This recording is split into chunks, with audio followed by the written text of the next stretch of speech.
नमस्कार दोस्तों, स्वागत है आपका हमारे चैनल लर्न एंड ग्रो में। आज हम बात करेंगे centre of mass of a system of n particles के बारे में। तो इसके बारे में बात करेंगे।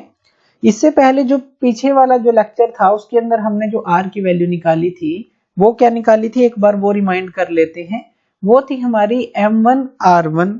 प्लस m2r2, यही हमारी वैल्यू थी जो हमने पहले निकाली थी, और डिवाइड में m1 प्लस m2। आर यहाँ पे क्या था, अब एक बार उसको देख लेते हैं। हमारे पास इस तरह का ग्राफ था और हमारे पास दो पार्टिकल थे, एक ये पार्टिकल था, एक ये पार्टिकल था। और हमने इन दोनों पार्टिकल का, मान लीजिए ए पार्टिकल था, ये बी पार्टिकल था, एक सी पार्टिकल मान लिया था कि जहां पे एंटायर सेंटर ऑफ जो मास है वो मान लिया था। एंटायर मास जो है दोनों पार्टिकल का, ये हमने कंसंट्रेट मान लिया था सी पॉइंट पे। और यहाँ ये जो ओरिजिन था, यहाँ से यहाँ तक की जो दूरी थी वो थी हमारी आर। तो यानी कि ये पोजीशन वेक्टर था इसका। तो आर हमारा था m1 r1, m1 किसका मास था, इसका। और ओरिजिन से यहां तक का जो डिस्टेंस था वो r1 था, और ओरिजिन से यहां तक का जो डिस्टेंस था वो r2 था। और यहां से यहां तक का कितना था, यहां से यहां तक का, a तक का, यहां से यहां तक का, ये हमारा कितना था, r1 था। तो इस तरह से ये था m1 r1 m2 r2 divide by m1 plus m2, ये हमारी इक्वेशन आई थी। अब इसी इक्वेशन का हम यूज करेंगे और हम n पार्टिकल्स के लिए, अब यहाँ पे n पार्टिकल्स हैं, यहाँ पे सिर्फ दो पार्टिकल थे, तो यहाँ पे हैं हमारे n पार्टिकल्स। तो n पार्टिकल्स के लिए हम इसको निकाल सकते हैं। अब मान लीजिए n पार्टिकल का क्या मतलब है, यहाँ दो थे और काफी सारे यहाँ पे पार्टिकल हैं, इस तरह से काफी सारे पार्टिकल हैं मान लीजिए। और इनमें से कोई आप एक पार्टिकल मान लीजिए कि कोई एक पार्टिकल है ith पार्टिकल आप मान लीजिए। और यहाँ जो इसका पोजीशन वेक्टर है, अगर ओरिजिन से इस पोजीशन वेक्टर को हम लगाएं तो आप इसका जो डिस्टेंस है पोजीशन वेक्टर मान लीजिए कि वो होगा ri। जैसे इसका r1 था, इसका r2 था b का। अब ये जो i है, कोई ith पार्टिकल है, इसका हमने ri मान लिया कि ये जो पोजीशन वेक्टर है इसका ri है। और इसका जो मास है, इसी का जो मास है वो हमने मान लिया mi। ये हमने मान लिया mass of the ith particle, कोई एक ith पार्टिकल हमने ले लिया। अब देखिए ये जो इक्वेशन है, ये जो इक्वेशन हमने लिखी, तो ये जो पोजीशन वेक्टर है r, जो कि सेंटर ऑफ मास का पोजीशन वेक्टर था, जो कि ये था, अब इसको हम किस तरह से ट्रांसफॉर्म कर सकते हैं इस इक्वेशन को। तो इस इक्वेशन को हम किस तरह से ट्रांसफॉर्म कर सकते हैं, हम r की वैल्यू को क्या लिख सकते हैं, अब हम इसको लिख सकते हैं n पार्टिकल के लिए लिखना है तो हमें समेशन लेना पड़ेगा i इक्वल टू 1 से n। और यहाँ पे क्या आ जाएगा हमारा mi ri, ये हो जाएगा। और डिवाइड में क्या है, यहाँ m1 प्लस m2 था, तो यहाँ पर भी क्या आ जाएगा समेशन, और यहाँ पे आ जाएगा i 1 से n तक। और i है यहाँ पे i इक्वल टू n, यहाँ पर भी i इक्वल टू n, यानी कि 1 से m तक। और यहाँ पे क्या आ जाएगा, mi आ जाएगा। तो ये जो इक्वेशन है हम इस तरह से ट्रांसफॉर्म कर देंगे, जो ये ऊपर वाली इक्वेशन है, क्योंकि ये n पार्टिकल के लिए है, तो 1 से n हमने ले लिया। अब देखिए यहाँ पे समेशन का क्या मतलब है, ये जो साइन है ये समेशन है, यानी कि हम जो है n पार्टिकल तक का सम ले रहे हैं। और ये जो 1 से n जो ये हमने लिया है, ये क्या है, अगर हम इस चीज को देखें तो इसको हम लिख सकते हैं total mass of the system के बराबर, यानी कि इसको आप कैपिटल M लिख सकते हैं, क्योंकि ये क्या है, mass of the system of n particle है, यानी कि जो टोटल पार्टिकल हैं, जो हम n पार्टिकल की बात कर रहे हैं, तो टोटल मास है सिस्टम का। तो इसको आप कैसे लिख सकते हैं, इसी इक्वेशन को आप दोबारा से ट्रांसफॉर्म करके अगर आप लिखें तो i क्या है, 1 से i इक्वल टू n, और यहाँ पे क्या था, mi ri ये था, डिवाइड बाय आप इसके अंदर क्या लिख सकते हैं, कैपिटल M लिख सकते हैं। तो यानी कि आप इस तरह से इस इक्वेशन को लिख सकते हैं। अब देखिए जो हमें क्या करना है, जो हमारा राइट हैंड साइड पे जो हमने ये देख रहे हैं, ये क्या है, वेक्टर सम है, जैसे कि ri के ऊपर ये हमने एरो दिखाया है।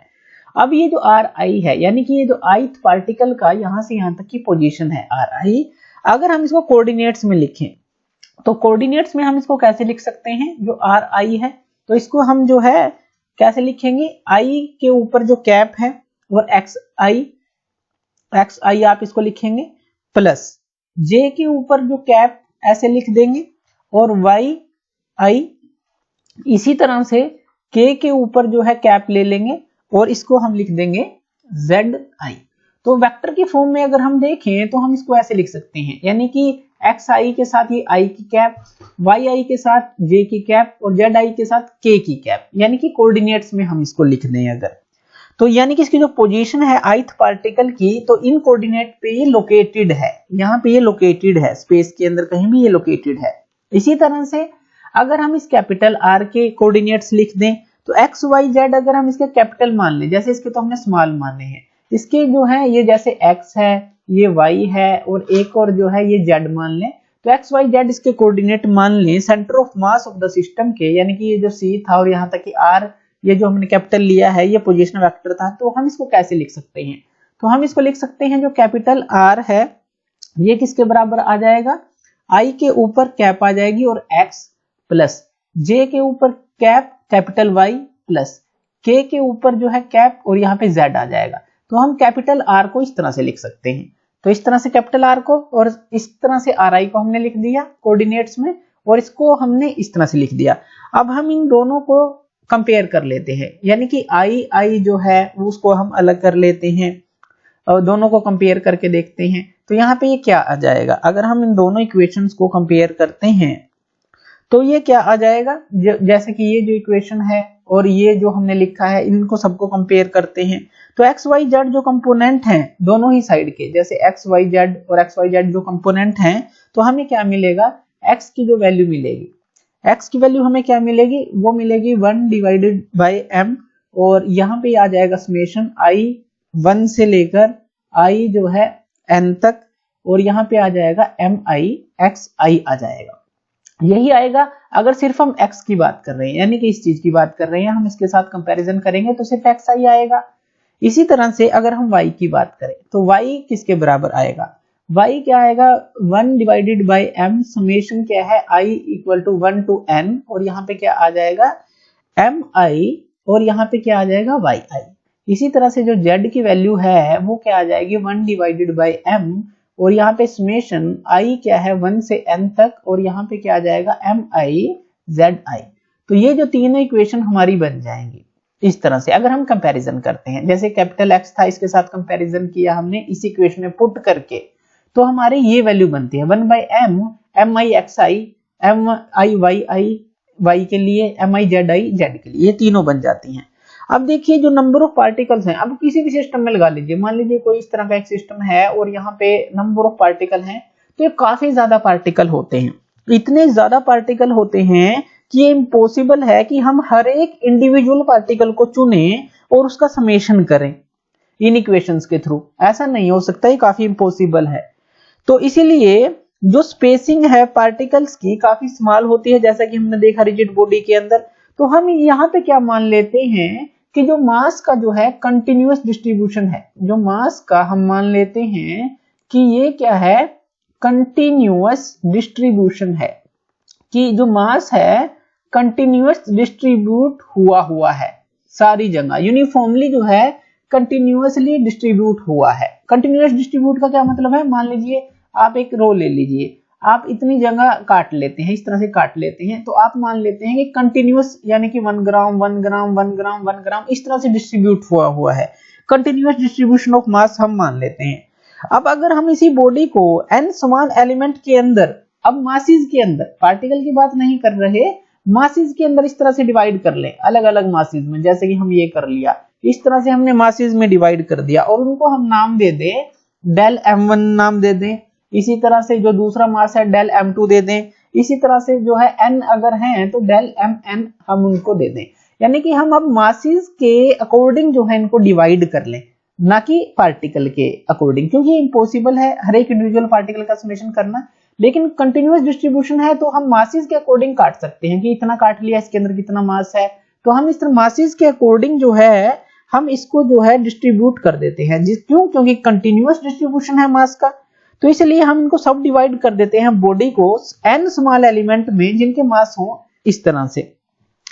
अब देखिए ये जो ith एलिमेंट है, ये जो ith एलिमेंट है हमारा, इसका जो मास है वो क्या हो जाएगा, वो उसका मास हो जाएगा डेल mi, ये इसका मास हो जाएगा, इसका मतलब है। अब ये जो है ये लोकेट कहाँ पे है, xi yi और zi कोऑर्डिनेट पे, ये पार्टिकल यहाँ पे लोकेट है। अब जो कोऑर्डिनेट है सेंटर ऑफ मास के, तो वो हमारे क्या हो जाएंगे, अब इनको हम दोबारा से किस तरह से लिख सकते हैं, इनको हम दोबारा से लिख सकते हैं x इक्वल टू 1/m और यहाँ पे ये क्या आ जाएगा summation i equal to 1 to n और यहाँ पे आ जाएगा अब mi की जगह यहाँ पे इंडिविजुअल पार्टिकल नहीं ले रहे, मासेस को ले रहे हैं, तो यहाँ पे ith का जो है आ जाएगा डेल mi, ये आ जाएगा, ये ध्यान रखना है। और इसके साथ आ जाएगा xi। इसी तरह y के लिए क्या आ जाएगा 1 डिवाइडेड बाई m समेशन 1 से n और यहाँ पे डेल जो है mi और यहाँ पे क्या आ जाएगा yi आ जाएगा। और z के लिए क्या आ जाएगा 1/m यहाँ पे समेशन 1 to ni जो है डेल mi और यहाँ पे क्या आ जाएगा zi,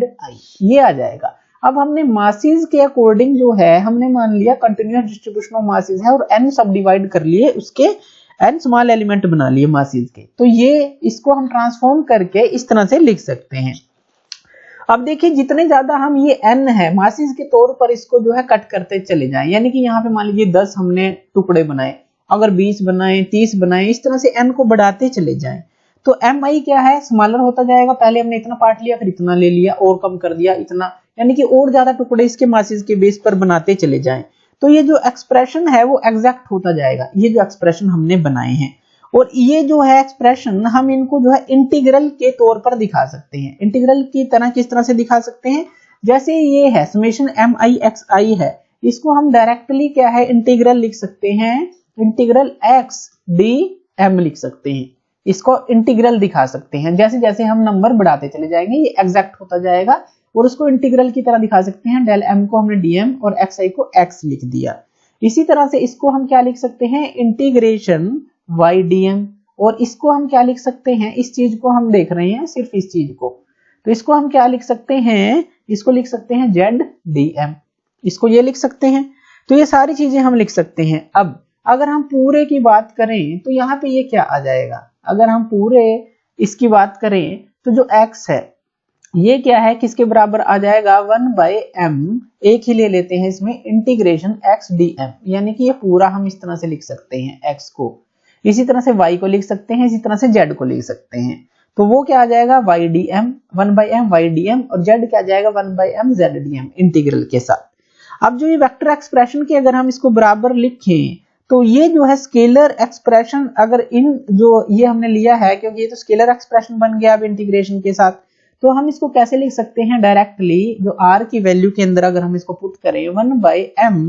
और यहाँ पे हम क्या लिख सकते हैं, यहाँ पे लिख सकते हैं r dm, ये लिख सकते हैं। तो ऐसे हम लिख सकते हैं, तो हमने ये लिख दिया 1/m r dm, तो इस तरह से आप इसको लिख सकते हैं। ये जो इक्वेशन है ये कौन सी थी, जो ऊपर हमने इक्वेशन देखी, कौन सी इक्वेशन थी, ये वाली जो इक्वेशन थी, ये वाली हमने लिखी थी और फिर ये बनाई थी। तो इससे जो है हम ये लिख सकते हैं 1/m r dm, ये लिख सकते हैं क्योंकि x dm है, y dm है, z dm है, तो सबको जो है x y z की जगह r और इसकी जगह x y z की जगह r dm ये हम लिख सकते हैं।